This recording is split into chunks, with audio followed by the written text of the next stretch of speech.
Good morning students. आज हम NCERT class 12th maths करते हैं।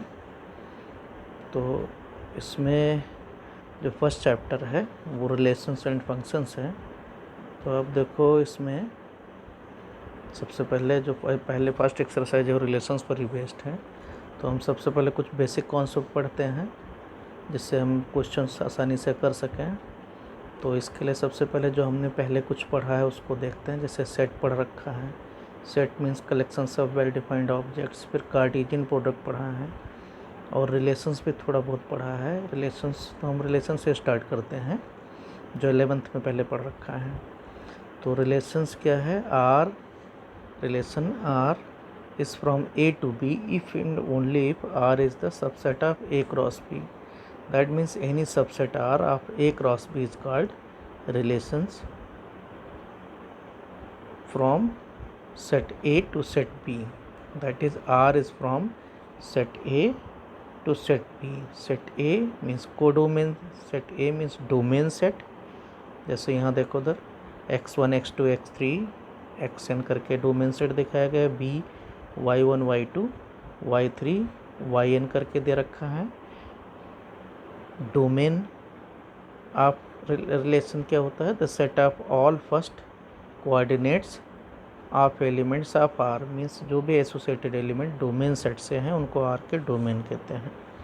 इसी तरीके से रेंज ऑफ आर, जिनका एसोसिएशन हुआ है डोमेन के एलिमेंट के साथ में, उनको हम कहते हैं range of R. Means the set of all second coordinates of element of R. 12th class में हम क्या करते हैं, हमारे ए और बी दो सेट अलग अलग नहीं होते, हम बी को भी सेट ए ही रख देते हैं। मीन्स हमारे रिलेशंस इस तरीके से होते हैं कि relations are is from A to A. ठीक है, तो यहाँ पर डोमेन सेट और कोडोमेन सेट दोनों एक ही होते हैं। तो इसलिए यहाँ हम इसको कहते हैं R is defined on set A. Means if x1 x2 belong to the R, then we say that x1 is related to R, means x1 is related to x2, x1 R x2। अब इन सब situations में हमें क्या होता है, कुछ relations की properties मिलती हैं। अपने सिलेबस के अकॉर्डिंग अगर हम देखें तो कुछ हमें प्रॉपर्टीज़ मिलती हैं जो किस तरीके से हैं कि यहाँ देखो कौन कौन सी प्रॉपर्टीज़ मिलती हैं। इसमें रिफ्लेक्सिव प्रॉपर्टी मीन्स क्या होता है, रिफ्लेक्सिव रिलेशन, रिफ्लेक्शन मिलता है। इसी तरीके से सिमेट्रिक प्रॉपर्टी मीन्स रिलेशंस में सिमेट्री मिलती है हमें। इसी तरीके से ट्रांसटिविटी प्रॉपर्टी मीन्स ट्रांसटिव रिलेशन मिलते हैं। और इन तीनों रिलेशंस अगर किसी रिलेशंस में मिल जाए, उसकी तीनों प्रॉपर्टी मिल जाए, मीन्स रिफ्लेक्सिविटी भी है, सिमेट्री है और ट्रांसटिविटी है, तो हम उसको कहते हैं इक्विवेलेंस रिलेशन। अब इक्विवेलेंस रिलेशन मिलेगा तो उसके इक्विवेलेंस क्लासेस हम बता सकते हैं। इक्विवेलेंस क्लासेस का मतलब क्या है कि हम किस तरीके से एक एलिमेंट कितनों से एसोसिएट होता है, उनके कलेक्शंस को कहते हैं। हम एक एक करके पढ़ते हैं। जैसे सबसे पहले पढ़ते हैं रिफ्लेक्सिविटी क्या है। रिफ्लेक्सिविटी मीन्स क्या हुआ कि if x x belong to the R for each x belong to the A. Means सेट के जितने डोमेन में एलिमेंट हैं वो सभी अगर अपने से एसोसिएट हो रहे हैं तो हम कहेंगे ये रिफ्लेक्सिव है। इसी तरीके से सिमेट्रिक देखें, अगर एक्स वाई बिलोंग आर को कर रहा है तो वाई एक्स भी आर को बिलोंग करना चाहिए। मीन्स अगर एक्स का रिलेशंस वाई से है तो वाई भी जाके एक्स से रिलेशन करे। इसका मतलब अगर हम नहीं ऐसा पा रहे हैं तो हम कहेंगे सिमेट्रिक नहीं है। इसी तरीके से ट्रांसटिव में देखेंगे कि अगर एक्स वाई का रिलेशन है और वाई जेड का भी रिलेशन है तो हम कहेंगे कि इसका मतलब कि एक्स का जेड से रिलेशन होना चाहिए। अगर एक्स वाई को रिलेट कर रहा है, वाई जेड को रिलेट कर रहा है, तो एक्स जेड का रिलेशंस ज़रूरी है। और साथ में ये भी है कि अगर हम नहीं पा रहे हैं ऐसा, हम अगर एक्स और जेड को रिलेट नहीं कर पा रहे हैं वो, या वाई का आगे चल के रिलेशंस ही नहीं मिल रहा है किसी के साथ में, तो हमारी मजबूरी हो जाती है कि हमारे पास हाई नहीं है तो हम ट्रांसटिव तब भी मान लेते हैं। तो ट्रांसटिव के लिए हमारे पास दो केसेस होते हैं। एक तो ये है कि हमारे पास डायरेक्ट मिल जाए, लेकिन अगर हम डिस्प्रूव नहीं कर पा रहे हैं तब भी हम ट्रांसटिव कह देंगे। अच्छा, इसी तरीके से इक्विवेलेंस रिलेशंस मतलब कोई अगर रिफ्लेक्सिव, सिमेट्रिक, ट्रांसटिव अगर तीनों है तो हम कहेंगे ये इक्विवेलेंस रिलेशन है। इक्विवेलेंस क्लासेस मीन्स क्या हुआ, कोई एलिमेंट कोडोमेन का लेंगे, कोडोमेन सेट का, और कोडोमेन का सेट का एलिमेंट जितनों से डोमेन के एलिमेंट से एसोसिएट होता है उन सब के कलेक्शंस को कहा जाता है इक्विवेलेंट क्लास। जैसे कोई एक्स सेट लिया गया, अब एक्स कितनों से रिलेटेड है उन सभी का अगर कलेक्शंस कर लिया गया डोमेन सेट से तो हम कहेंगे ये एक्स के क्लास हैं। तो अब इन सबको ध्यान में रखते हम एक्सरसाइज शुरू करते हैं। एक्सरसाइज 1.1 एनसीईआरटी की पेज 5 to 7 दे रखा है। क्वेश्चन नंबर 1 लेते हैं। क्वेश्चन नंबर 1 में है determine whether each of the following relations are reflexive, symmetric and transitive. Means इन सभी क्वेश्चंस में क्वेश्चन नंबर 1 के जितने भी पार्ट दे रखे हैं इन सब में ये हमें पता करना है कि रिफ्लेक्सिव है, सिमेट्रिक है, ट्रांजिटिव है। अगर तीनों होंगे तो सीधी सी बात है इक्विवेलेंस रिलेशन होंगे। तो फर्स्ट देखें, relation R in the set A equal to 1 2 3 14 तक नेचुरल नंबर दिए हुए हैं। डिफाइंड एज इस तरीके से दे रखा है कि R equal to x y such that 3x minus y is equal to 0, means y equal to 3x है। मीन्स 1 अगर है तो इसका 3 टाइम्स के पास जाएगा, मीन्स 1 3 के पास जाएगा, 2 6 के पास जाएगा, 3 9 के पास जाएगा, 4 12 के पास जाएगा। ये इस तरीके से रिलेशन है। तो अब रिफ्लेक्सिविटी चेक करते हैं। तो रिफ्लेक्सिविटी देखें तो 1 का 1 से रिलेशन मिल ही नहीं रहा है, तो यहीं पर हमारा काउंटर एग्जांपल मिल गया कि रिफ्लेक्सिव नहीं है। इसी तरीके से सिमेट्रिक देखते हैं, 1 गोज़ टू 3, तो 1 3 के पास तो जा रहा है लेकिन 3 जाके 9 के पास जा रहा है, मतलब 3 1 के पास नहीं आ रहा है। इसका मतलब ये हुआ कि ये सिमेट्रिक भी नहीं है। ट्रांजिटिव देखें तो 1 3 के पास जा रहा है, 3 9 के पास जा रहा है, लेकिन 1 9 के पास नहीं जा रहा है, इसका मतलब नॉट ट्रांजिटिव है। तो इसका मतलब ये ना तो रिफ्लेक्सिव है, ना ही सिमेट्रिक है, ना ही ट्रांजिटिव है। अच्छा, इसी तरीके से सेकंड देखते हैं। सेकंड में दे रखा है कि relation R in the set N of natural number, सभी नेचुरल नंबर हैं, defined as R equal to x y such that y equal to x plus 5 and x is less than 4। इस natural number हमें लेने हैं लेकिन केवल 4 से कम लेने हैं, मीन 1 2 3। तो 1 किसके पास जाएगा, 1 + 5 के पास जाएगा, मीन्स 1 6 के पास जाएगा, 2 2 + 5 के पास जाएगा, मीन्स 7 के पास गया, 3 इसी तरीके से 9 के पास, 3 6 + 5 8 के पास जाएगा। तो 1 6 के पास जा रहा है, 2 7 के पास जा रहा है, 3 8 के पास जा रहा है। फिर से 1 1 का पॉइंट नहीं मिल रहा है, इसका मतलब रिफ्लेक्सिव नहीं है। इसी तरीके से 1 6 के पास जा रहा है लेकिन 6 1 नहीं है, इसका मतलब सिमेट्रिक भी नहीं है। 1 6 के पास जा रहा है लेकिन 6 का आगे किसी से रिलेशंस हो ही नहीं रहा है, तो हम क्या कहेंगे, इसमें ट्रांजिटिव हम प्रूफ नहीं कर पा रहे हैं, तो हम कहेंगे कन्वेंशनली ट्रांजिटिव है, क्योंकि हमारे पास आगे इसका कोई लिंक नहीं है। तो इस तरीके से ये रिफ्लेक्सिव सिमेट्रिक तो नहीं है लेकिन ट्रांजिटिव है। इसी तरीके से relation R in the set A equal to 1 2 3 4 5, third question है 1 2 3 4 5 6, 1 से लेकर 6 तक नेचुरल नंबर दे रखे हैं। R equal to x y, y is divisible by x, means x y को डिवाइड कर रहा है।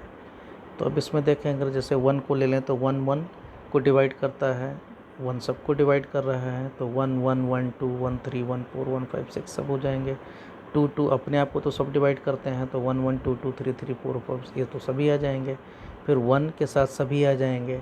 2 के साथ देखेंगे तो 2 2 को डिवाइड करता है, 2 4 को डिवाइड कर रहा है और नंबर है नहीं। 2 6 को डिवाइड करेगा, 3 3 को डिवाइड करेगा और 6 को डिवाइड करेगा, तो इस तरीके से रिलेशंस हो जाएंगे। अब रिफ्लेक्सिव देखें तो कोई भी एलिमेंट अपने आप को तो हमेशा डिवाइड करेगा, तो इसका मतलब आर इज रिफ्लेक्सिव। इसी तरीके से सिमेट्री देखें, if x y belong to the R, means y x से डिवाइड हो रहा है। इसी तरीके से उल्टा हम देखें तो एक्स डिवाइड्स वाई, अगर वाई डिवाइड हो रहा है एक्स से, तो इसका मतलब क्या हो गया कि वाई बड़ा नंबर होगा, एक्स छोटा होगा। तो कभी भी जो है, जैसे एग्जांपल लेते हैं हम कि 2 और 4 को ले लें, तो 2 4 को डिवाइड कर सकता है, means 4 is divisible by 2, but 2 is not divisible by 4, means 4 2 को डिवाइड नहीं कर पाएगा। तो इस तरीके से देखें हम तो ये सिमेट्रिक नहीं है। अब ट्रांजिटिव देखें, if x y belong to the R and y z belong to the R, means अगर वाई एक्स से डिवाइड हो रहा है मतलब एक्स वाई को डिवाइड करता है। इसी तरीके से वाई जेड को डिवाइड करता है, जैसे 2 4 को डिवाइड कर रहा है, 4 मान लो 8 को डिवाइड कर रहा है, तो ऑटोमेटिक 2 8 को तो डिवाइड करेगा।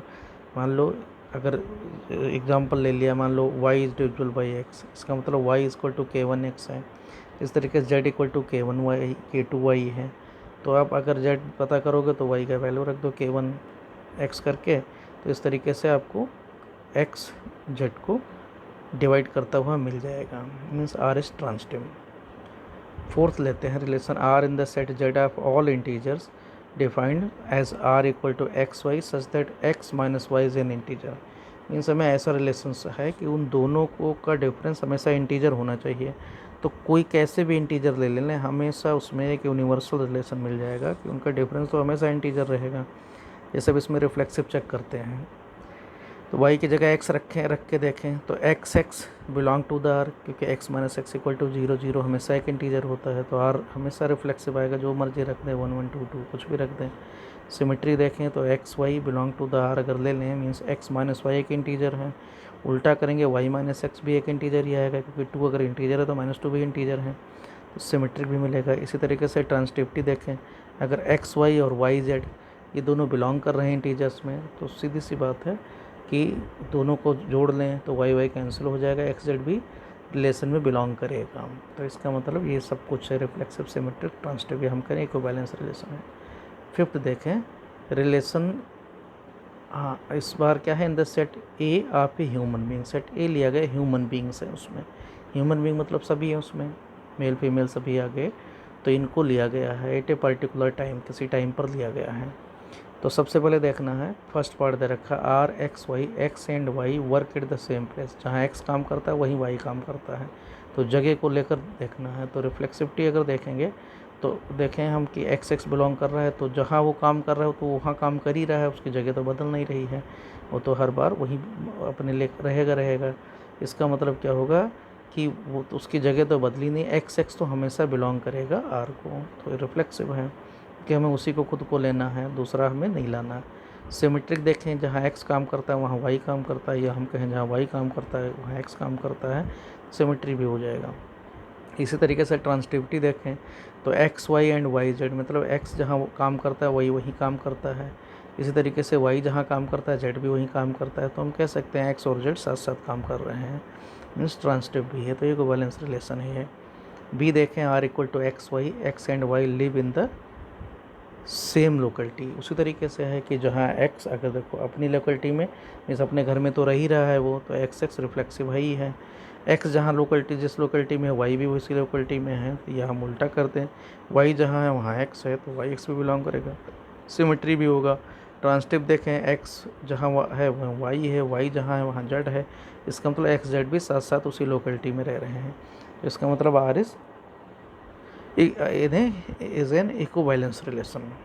सेकंड इसका सी पार्ट है R equal to x y such that x is exactly 7 centimetre taller than Y.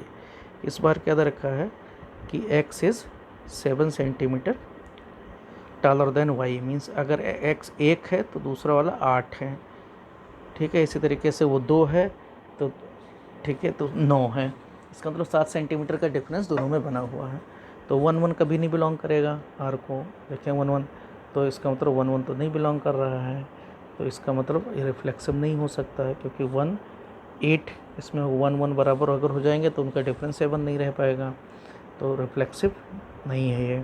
इसी तरीके से सिमेट्रिक देखें तो 1 8 बिलोंग कर रहा है, लेकिन 8 जाके 15 से मिल रहा है, तो सिमेट्रिक भी नहीं है। ट्रांसटिव देखें तो 1 8 बिलोंग कर रहा है, 8 15 बिलोंग करेगा, क्योंकि 7 7 का डिफरेंस है, लेकिन 1 15 में 14 का डिफरेंस हो जाएगा, तो यहाँ भी तो neither reflexive nor symmetric nor transitive, कुछ भी नहीं है यहाँ। डी वाला ऑप्शन देखें तो डी में दे रखा है R equal to x y such that x is wife of y, x is wife of y, इसका मतलब एक्स फीमेल हमेशा रखना पड़ेगा, जो भी डोमेन आप रख रहे हो वो हमेशा रखना पड़ेगा आपको फीमेल। तो एक्स एक्स कभी नहीं हो सकता, क्योंकि इसमें एक्स खुद की वाइफ कोई नहीं हो सकता है, तो आर इज़ नॉट रिफ्लेक्सिव। इसी तरीके से x y belong to the R, इसका मतलब x is wife of y, तो वाई फिर एक्स का एफ नहीं हो सकता, कन्फर्म है, इसका मतलब सिमेट्रिक भी नहीं है। ट्रांसटिव देखें तो x y belong to the R, अब वाई के लिए आपके पास कोई कंडीशन नहीं है, क्योंकि ट्रांसटिव के लिए ये ज़रूरी है कि वाई का एसोसिएशन होना ज़रूरी है, यहाँ केवल इन्वर्स वाला रूल नहीं लगता। तो इसका मतलब क्या है कि यहाँ हम ट्रांसटिव हम प्रूफ नहीं कर पा रहे हैं, क्योंकि वाई फिर से फर्दर हो नहीं पा रहा है, तो हमें मानना पड़ेगा कि इसका मतलब ट्रांसिटिव ये है। इसी तरीके से तो ये आपका इस तरीके से है। यहाँ देखो उधर एक और हम देखते हैं, ई पार्ट है कि x y such that x is father of y, x y का फादर है। तो अब रिफ्लेक्सिव देखें, एक्स एक्स कभी आर को नहीं बिलोंग करेगा क्योंकि खुद का फादर कैसे कोई हो जाएगा, इसका मतलब नॉट रिफ्लेक्सिव। सिमेट्रिक देखें तो x y belong to the R, x is father of y, means हो गया वाई एक्स। अगर हम उल्टा देखें, एक्स अगर वाई का फादर है तो वाई फिर उल्टा एक दूसरे के फादर कैसे हो सकते हैं, इसका मतलब सिमेट्रिक भी नहीं हो सकता, इनवर्स नहीं एग्जिस्ट करेगा। ट्रांसिटिव देखें तो x y belong to the R, अगर एक्स वाई बिलोंग मतलब x is father of y, अब y is father of z, तो यहाँ पर एक्स फादर नहीं होगा, जेड का क्या हो जाएगा, ग्रैंड फादर हो जाएगा, तो इसका मतलब ट्रांसिटिव भी नहीं है। तो it is neither reflexive nor symmetric, ना ही ट्रांसिटिव है। तो यहाँ इस तरीके से